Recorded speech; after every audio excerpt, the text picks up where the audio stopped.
미술사를 통해서 배우는 삶의 지혜, 방구석 서양 미술사. 인상주의, 빛의 회화. 우리는 전 시간까지 사실주의에 대해서 공부했습니다. 사실주의는 산업화와 도시화에 따른 빈부의 차가 있는 사회 현실을 작가가 선택하고 그리기 시작한 거죠. 그리고 사진기의 발명이 되고 드디어 19세기 말 인상주의가 나타나기 시작합니다. 인상주의는 전기인상주의, 후기인상주의, 신인상주의로 나뉘어집니다. 인상주의는 회화에 대한 접근법과 기교 면에서 종래의 규범을 완전히 이탈하기 시작합니다. 종래에는 야외에서 사생을 하더라도 화실 안에서 작품을 완성했습니다. 하지만 인상주의 화가들은 작품을 모두 야외에서 완성하기 시작하죠. 그리고 내용이 없습니다. 내용이 없다는 것은 이전과 다르다는 얘기예요. 역사적 주제를 다루기보다는 근대 생활의 단편이나 자연 풍경을 스냅 사진같이 담습니다. 그리고 인위적 배치가 아닌 구성이 존재하지 않는 것처럼 화폭의 한 구석으로 치우쳐 있거나 인물이 테두리 밖으로 밀려나 절단되어 있는 특징이 있습니다. 우리 사진기를 찍으면 그런 느낌이죠. 그리고 일본의 우키오에라는 판화에 영향도 있었던 것입니다. 인상주의는 전기인상주의, 후기인상주의, 신인상주의로 구분할 수가 있어요. 인상주의는 왜 일어났을까요? 그 배경을 알아보도록 합시다. 인상주의는 그 시대의 그 산업혁명 발달에 따른 근대화로 자유시민 의식과 새로운 도시 문화가 형성됐기 때문에 나타났어요. 일본 목파나 우키오의 영향도 큽니다. 그리고 사진기의 등장으로 사실적 표현에 대한 회의가 나타났어요. 그래서 사람만이 할 수 있는 개성이나 형식이 강조되기 시작합니다. 그리고 야외에서 그림 그릴 수 있도록 짜서 쓸 수 있는 튜브 물감이 발명되었습니다. 기술이 하나가 더 나타난 것이죠. 전기인상주의와 후기인상주의는 과학적인 방법보다는 우리의 느낌, 인상을 중심으로 갔었는데 그거에 대한 반발로 신인상주의가 또 나타납니다. 색에 대해서 표현하려고 하는데 과학적인 방법으로 점을 찍어서 표현하는 그런 방법을 선택하죠. 이런 점으로 찍히는 것을 점묘화라고 했죠. 그 점묘화는 우리의 핸드폰 액정, 그리고 모니터, TV 이런 것들을 표현하는 그 과학적인 방법과 동일한 거예요. 인상주의는 어떤 특징이 있는지 알아보도록 해요. 인상주의는 산업화에 따라서 공장이 세워지고 도시가 형성이 되었으니까 도시를 그리기 시작했어요. 아니면 공원 같은 평범한 자연을 그렸죠. 그리고 야외에서 그리기 시작합니다. 그것은 뭐냐면 튜브 물감이 발명되었기 때문에 가능했죠. 또한 물체의 고유색을 부정하고 순간의 인상의 색을 추구하기 시작합니다. 형태보다는 색채를 중시했고 입체보다는 평면의 색채를 강조했답니다. 회화의 자율성을 강조했고 물감의 재료적 특성을 중시했어요. 그리고 아까도 말했지만 이런 인상의 느낌에서 과학적인 방법을 찾은 신인상주의는 그 인상주의를 과학적 방법으로 추진했어요. 그래서 점묘화, 즉 병치 혼합을 했답니다. 구도와 형태를 복원을 했고 강렬한 원색은 야수파에 영향을 주게 되죠. 인상주의 작가는 누가 있나 볼까요? 전기 인상주의는 마네, 모네, 르누아르, 피사로, 시슬리가 있었어요. 후기 인상주의는 우리가 진짜 많이 알고 있는 고흐, 고갱, 세잔, 로트렉이 있습니다. 점묘화 찍는 신인상주의는 쉐라, 시냐크가 있어요. 작품을 한번 보도록 해볼까요? 자, 이 작품이 굉장히 도발적인, 그러니까 인상주의 회화를 선포한 그림입니다. 그 인상주의 느낌이 좀 헷갈릴 수 있는데 이게 왜 인상주의의 그림인지 한번 설명을 해드릴게요. 그 전에 역사적 주제가 아니고 이거는 마네의 풀바디에 점심입니다. 너무나 유명한 그림이죠. 풀밭 위에 점심, 고전적이고 이런 그림을 그렸는데 되게 그 뭐라고 해야 되나, 그 역사적 주제가 아니고 그 천박하게 그렸다고 사람들이 판단을 했어요. 그래서 이것을 전시를 해 놓았더니 우산으로 막 찌르려고 했습니다. 그래서 전시를 더 높은 데다 위치를 했었고 막 이랬었던 그림인데요. 한마디로 마네는 이것을 노렸을 것 같아요. 전통적인 그전의 양식에 도발을 한 거죠. 그림도 아주 세밀하게 그린 게 아니라 평면적으로 색깔 칠했어요. 짧은 시간 동안 그린 것처럼 일부러 천박하게 그렸다고 생각할 수 있습니다. 역사적인 주제도 아니고요. 대충 그린 것 같은 인물들, 그리고 주제도 그 사람들이 좋아할 수 있는 그런 그림들이 아닌 것들을 선택을 했죠. 마네는 이상화된 여신상이 아니라 남성들과 동시대인으로서 여성의 누드를 그림으로써 관학적인 명암 대조법을 부정하고 대담한 명암의 대조를 강조하면서 전통의 반기를 들고 있는 거예요. 이러한 작품들이 시대마다 몇 개씩 있어요. 우화적인 전시용의 그림들과는 달리 그는 근대 생활의 현실 생활을 회화에 끌어들였어요. 대단한 작품이죠. 마네의 풀바디의 점심. 그 전의 전통에 대한 어떤 도발이라고 생각하시면 됩니다. 자, 그리고 이것도 마네의 그림인데 이거는 평면적인 색깔로 보면 좋아요. 자, 도시 일상과 평범한 사람을 그림으로 가져왔고 그 물체의 고유의 색을 부정하고 순간의 인상의 색을 추가하고 평면의 색을 가져온 겁니다. 그래서 빛과 색채를 묘사하는 인상주의의 어떤 그 특징을 볼 수가 있죠. 그 르누아르의 그림인데 르누아르는 이렇게 얘기했어요. 그림이란 즐겁고 유쾌하면 예쁜 것이어야 한다. 그래서 르누아르는 이러한 그림을 그렸습니다. 자, 다음 그림을 한번 보도록 할게요. 이제 마네가 나왔으니까 모네의 그림을 보도록 해요. 모네도 이제 빛에 대해서 이제 관찰하고 눈으로 본 것들을 그리기 시작하는데 야외에서요. 아침, 점심, 저녁 이게 시시각각 변하는 빛에 집중하기 시작합니다. 똑같은 장면인데 똑같은 건물을 그렸어요. 자, 성당을 그렸는데 색깔이 변하죠. 똑같은 건물인데. 그래서 시시각각 변하는 빛의 변화를 표현한 사람이 모네입니다. 드가의 그림이 있어요.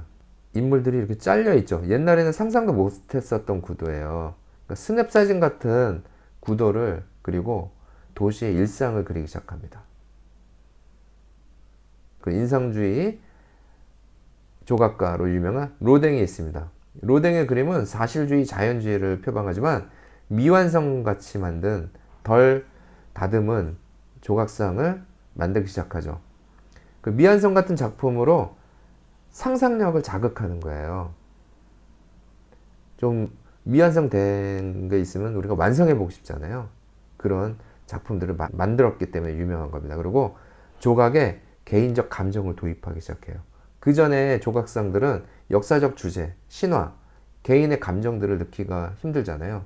근데 여기에는 드디어 산업화가 형성되고 화가나 조각가, 무슨 예술가들이 자신의 감정들을 표현하기 시작한 거죠. 그게 대표적인 게 로댕입니다. 전기 인상주의에 대해서 공부했고 이제 후기 인상주의 작품을 볼 거예요. 후기 인상주의 작품 중에서 여러분들이 우리가 보통 다 잘 알고 있는 고흐가 있습니다. 그때가 후기 인상주의라고 하는 거예요. 전기 인상주의 작가들이 있었기 때문에 후기 인상주의 작가들이 또 있겠죠. 그래서 후기 인상주의, 여기는 전기 인상주의를 더 발전시킵니다. 어떻게? 개인주의적 양식으로 발전을 시키죠. 작품을 봅시다. 고흐의 별이 빛나는 밤에입니다. 너무 유명하죠? 그리고 터치, 이런 것들로, 그리고 강렬한 색채로 자신의 감성을 표현했습니다. 정신병이 있었죠, 고흐는요. 이런 것들을 예술로 표출하기 시작하는데 여기에 개인적인 어떤 감성들이 나타나기 시작했죠. 회화의 자율성이 강조되는 시기가 후기 인상주의라고 생각하시면 돼요. 이런 것들이 후대의 작가들한테 큰 모티브를 주게 됩니다. 세잔, 어떻게 보면은 더 대단한 사람일 수도 있겠어요. 왜냐하면 다음에 얘기하겠지만 세잔의 세 가지 위대한 점에 대해서 얘기해 드릴 기회가 있을 거예요. 모든 대상을 기하학적 구조로 분석하기 시작했어요. 본질적이고 변화하지 않는 구조가 있다고 믿었고요. 어떠한 자연의 대상을 구, 원통, 원뿔 등으로 환원하기 시작합니다. 우리가 미술 시간에 처음에 구, 입방체, 원통, 원뿔 이런 것들을 그리는 걸 했었잖아요. 그것이 어떤 대생이나 어떤 물체 표현할 때 기초라고 했었거든요. 그거와 똑같은 원리인 것 같아요. 자, 이것도 사과인데요. 사과를 기하학적인 형태로 구축했고요. 그리고 여기 보면은 일부러 투시도를 어깁니다. 이거는 입체주의에 영향을 주게 되었죠. 그러니까 미술계의 미래에 큰 영향을 미친 어떤 부분이 이 그림들에서 나타나기 시작해요.